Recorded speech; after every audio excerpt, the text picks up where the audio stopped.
I'm in Evansville, Arkansas. This is the area where the Bell route, the Bell detachment disbanded. Let's slow down here. I'm excited to be here. This is what it looks like today. You can see the scenery in the background, the hills. That is Highway 59. There's a historical marker up here I'm gonna walk up to, take a look at. This is the highway going into Oklahoma. The border's just just yards away. And so here is Highway 59 up here. We'll walk to that. So this is Evansville, Arkansas. This is where the Bell route that I have been following disbanded into Indian Territory. And so this is the Evansville Fire Department, I think, or Community Center. There's a sign. And we'll go over here. There's a historical marker here. Wow! It's exciting. This is where the Bell route ended. So there was different types of roads that they traveled, and I'll tell about these roads here in a little bit. But here it is, almost the end of Cherokee's sad journey westward.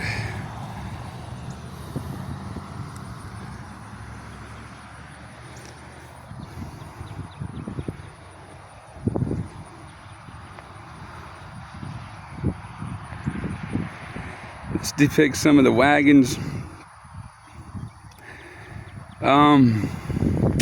They're coming here, the old road.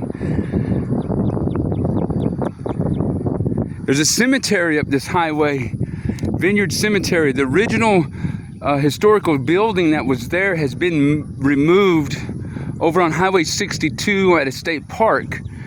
But there's a cemetery, Vineyard Cemetery, and that's where they actually stopped. And so let's see what this says here. In the winter of 1838-1839, 3 parties of Cherokees came by here. These groups traveled west by land until they reached the line road north of Van Buren. Here they turned north, proceeded on the line road to this area. 2 groups turned and went west into Indian Territory. The 3rd group ended their removal journey at Vineyard, Evansville. Lieutenant Robert Whitley, with about 724 Cherokee, passed here August 3rd, 1838. Lieutenant Gustavus S. Drain's Cherokee party passed here September 2nd, 1838.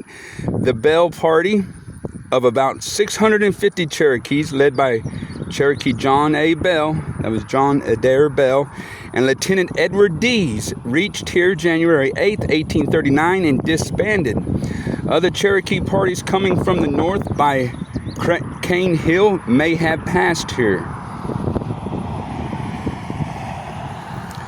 In 1830s, John Latta moved to this area and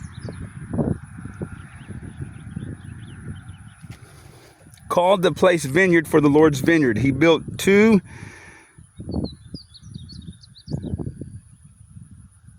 his 2-story log house about 1834. He was postmaster from 1835 to 1838. And I don't know if you can...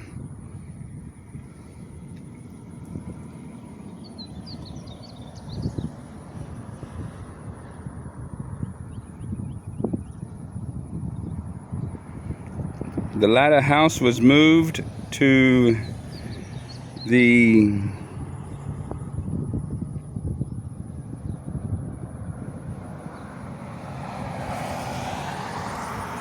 1958, where it still stands. So wherever it was moved to is up the road from here a ways. Here you have the marker. So Vineyard is just north on that road on 59 up there. I'm going to go up there, look at the cemetery. Here's the historical marker. A lot of neat information.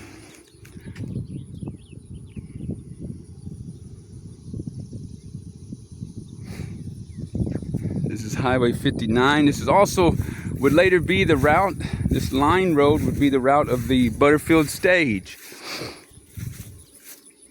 So there it is. They had over 60 wagons. And some of their wagons were pulled by 5 horses. It was a 5-team horse. The furthest they traveled in one day, and it only occurred once on the Bell route, was 18 miles. They traveled at 3 to 4 miles per hour, and they was in no hurry. It was one of the more leisure, or one of the more slower routes.